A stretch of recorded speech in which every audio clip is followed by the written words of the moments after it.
Season 1 of Succession revolves around Kendall Roy's various attempts to replace his father Logan as CEO of Waystar Royco, a company his father founded and built into a multi-billion-dollar empire. Now, before we get started, let's state the obvious: spoilers. Although we're focusing on a Season 1 storyline, there will be references made to other moments throughout the show's 4 seasons. So, if you haven't finished Succession to this point, fuck off. Fuck off! Now that disclaimer's out of the way, let's get to it. So the storyline we're going to be discussing today is the bear hug of Season 1, which takes place over the last quarter of the season, starting at Episode 8 and culminating in the season's finale. Before we get to it, let's do a quick recap of Season 1. The start of the season is focused on Logan Roy going back on his word to his son Kendall to take a step back and name Kendall CEO of Waystar Royco. At the start of the season, it seems like Kendall's poised to take over, as there's a succession plan in place already that would involve him taking over the CEO position while his father takes a step back in his old age and just oversees the board. But Kendall bungles it. First, he gets too antsy to get the ball rolling and lets some details slip to other senior executives at Waystar Royco, such as Frank, and he also clunkily involves the press. The final straw for Logan is when Kendall is pushed around by Lawrence, the founder and CEO of Vaulter, during an acquisition attempt by Waystar. This is championed by Kendall as part of an overall strategy surrounding the upcoming announcement of his ascension to CEO, but the negotiations with Lawrence go about as poorly as they can. Kendall is eventually able to buy Vaulter, but it comes at a price well above what they were previously planning on, and his perceived weakness in leaving the negotiations to come to his father's birthday pushes his father to decide against naming Kendall CEO.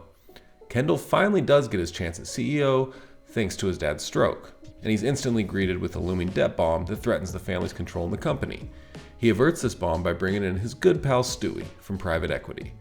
Logan then wakes up from the stroke shortly thereafter, and his feelings on this move by Kendall are not made totally clear by the show. You are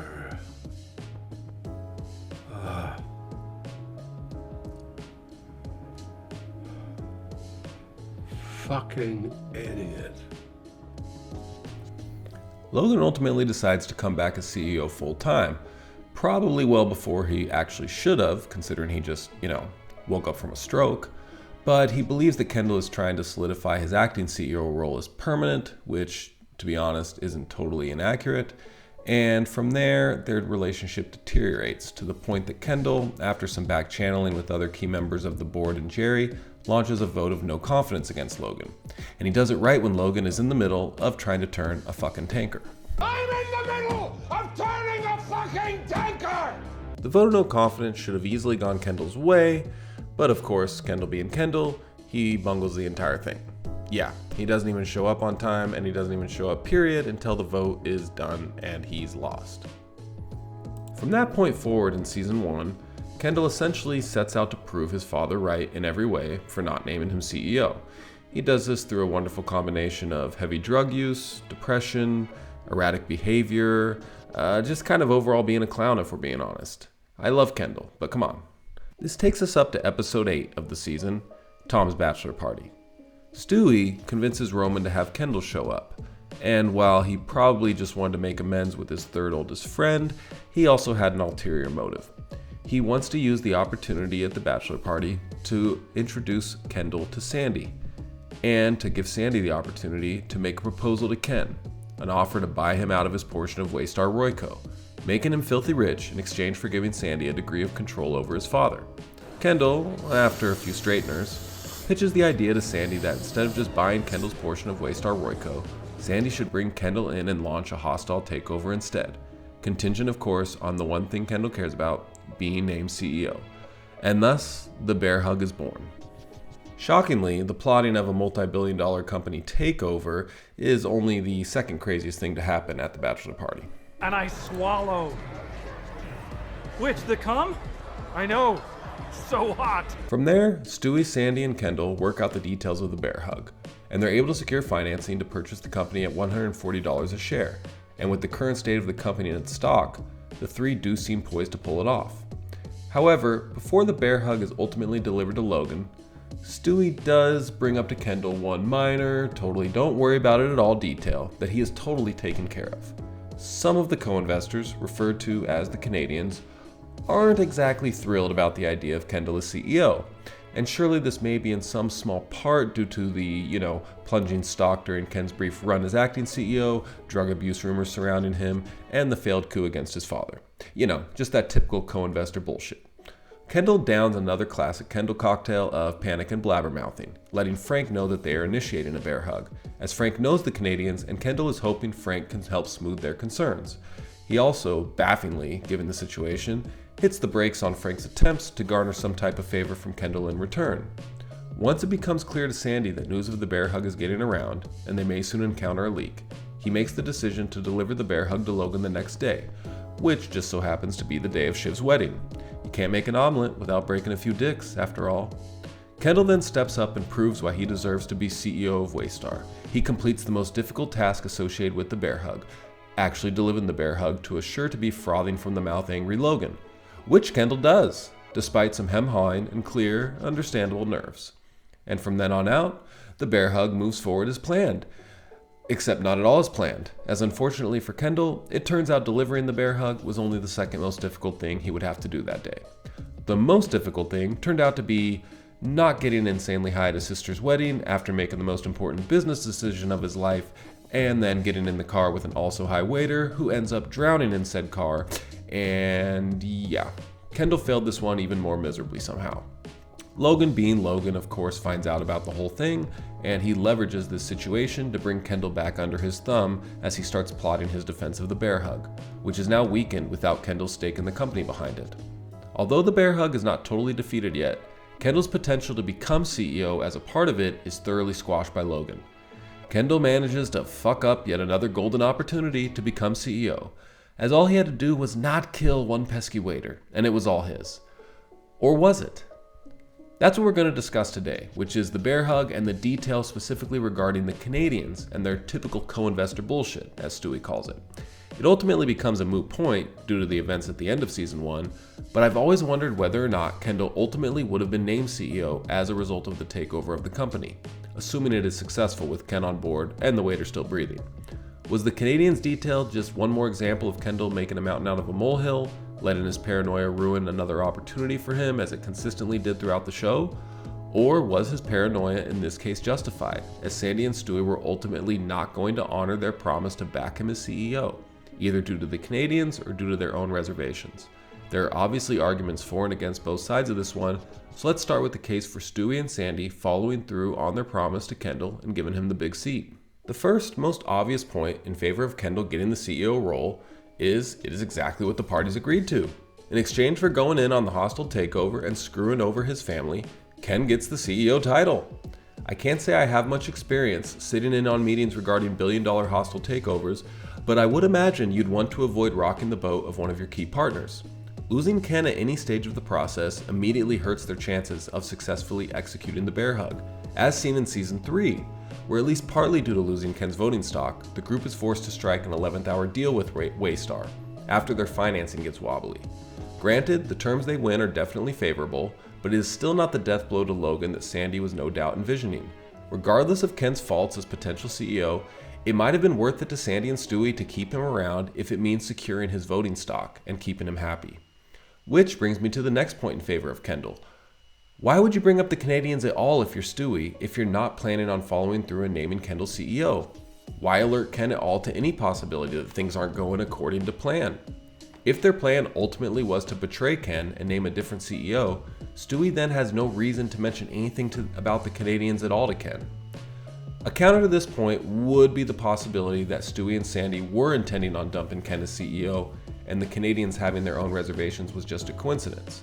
If you believe this theory, then Stewie was looking to get in front of any potential leak to Kendall about the Canadians' reservations by telling him himself. Stewie must know that Frank has connections to the Canadians, just as Ken does, and he might worry that Frank will possibly leak something to Ken first. So Stewie may have just been telling him about the Canadians to keep him along for the ride before ultimately giving him the knife in the back himself. And knowing Stewie, he would have done this while looking extremely classy, scarfing down some overpriced morsel of food. This is the most delicious thing that anyone's ever fucking tasted. Just being Stewie. So this point could go either way. Given that Ken has no success outside of his name, it's no surprise that his name is another argument in favor of Sandy and Stewie naming him CEO. It's not just the Roys themselves who are making references to the family ownership of Waystar throughout the show. Stewie constantly refers to the company as a family company, and it's even Stewie who pushes Logan to do his bullshit PR family therapy,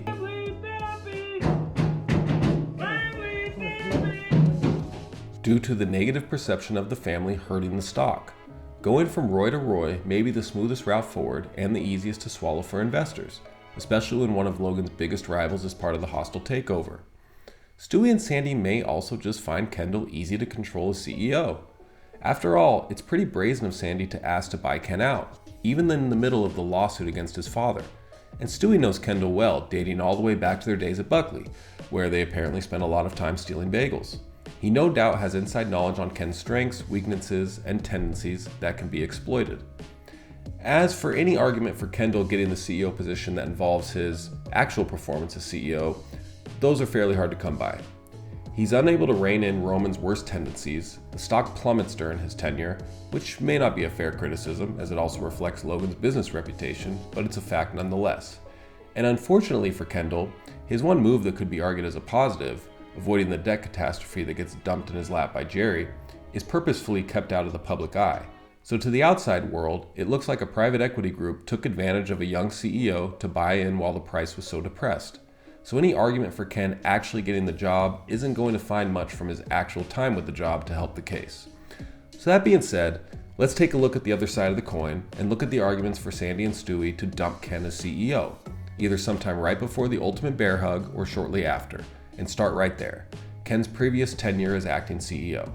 As mentioned above, it's not very awe-inspiring, and Stewie in particular lets his feelings for a Kendall-led Waystar Royco be known in episode 5. When Ken lets him in on his secret about the vote of no confidence, Stewie has a mini breakdown, telling him, What the fuck, man? It's the best way forward right now. God, this is fucking terrible. Bro, you're gonna fuck the company. You're fucking with my money, Ken. this is not exactly a ringing endorsement, especially from your third oldest friend. As for any argument about Stewie's friendship with Ken holding him back from betraying Ken, mere moments before ranting about Ken fucking the company and his money along with it, Stewie flat out tells Ken, when Ken says, "We're friends, I can trust you." No. Sure, but on money stuff, I can trust you. No. Which at this point, we already know is true, since we know Stewie has already betrayed Ken by bringing Sandy in on Waystar, through Stewie. Not exactly best friend shit. Ken himself tells Sandy upon proposing the bear hug, Stewie will follow the money, not considering for a second that following the money might mean ditching Kendall. I also believe that Stewie's comments to Kendall throughout season 2, after Ken drops out of the takeover attempt, are his real thoughts towards Kendall. Fuck you too, you pusillanimous piece of fucking fool's gold. Fucking silver spoon, fucking asshole. Kendall Roy is no longer relevant. An insignificant daddy's boy, at least when it comes to business. While this could be explained away as Stewie being as hurtful as possible as an emotional response to Kendall's betrayal, Stewie always seemed too self-serving and money-hungry for his friendship with Ken to not look like one of convenience for Stewie. I'm sure they enjoyed some wonderful times at Buckley, but as they got older, it's not difficult to view his relationship to Kendall changing. One of the more sinister aspects of Stewie is the way he introduces drugs into the picture whenever he is discussing important business ideas with Kendall. In episode 3, when Kendall first brings up the idea of bringing Stewie into Waystar, Stewie immediately suggests going into the bathroom and ripping a few lines. And yes, Stewie claims to be nursing a hangover, worse than usual. He must know about Kendall's substance abuse issues. Offering him coke at that time seems highly inappropriate and not very friend-like. Was this simply to throw Kendall off, given that they were getting ready to discuss a multi-billion-dollar deal? He also makes sure to celebrate Kendall delivering the bear hug to Logan with some white powder, which ultimately sends Kendall down his drug-induced road to Waiterside. Given that they were in the middle of enemy territory, having Kendall, with stories circulating already about his drug abuse thanks to Logan's media leaks, show up high as a kite at his sister's wedding doesn't exactly seem like the best idea. Could the drugs have been a clever play by Stewie to guide Ken down the road to destruction to help justify his removal as a candidate for CEO at a more convenient time? One that backfired when Ken hit the end of that road well ahead of schedule and with one more dead waiter than previously anticipated? We also can't forget about the other half of the Sandy Stewie creature. Head of a horse, dick of a swan. Sandy has his own reasons for going to war with Logan that go beyond simple dollars and cents, such as actual war with someone he hates, who hates him right back. While wresting control of his company from him and installing his estranged son as CEO seems right in line with this war, wresting control of the company out of family control entirely seems even more in line with Sandy's feelings towards Logan.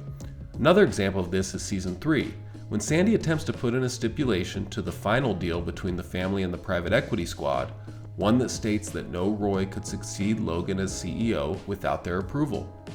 Ken is certainly out of Sandy's good graces at that point due to backing out of the bear hug, but it's not hard to imagine Sandy's goal all along to remove all the Roys from Waystar as the ultimate fuck you to Logan.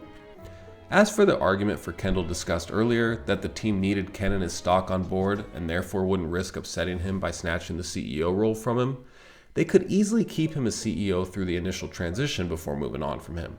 And given how close they came to pulling off the takeover even with Kendall changing teams on day one and sharing their whole strategy with his dad, it's not hard to imagine that they could have easily executed the takeover and found a way to remove their promise to Kendall at a convenient time somewhere along the way.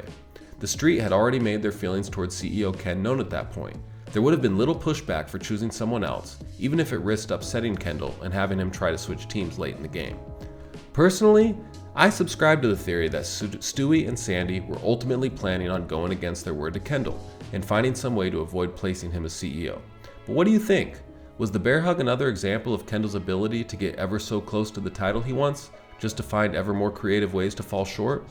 Or with this particular plot, was he never really that close to begin with? Let me know what you think in the comments below. Thanks for watching.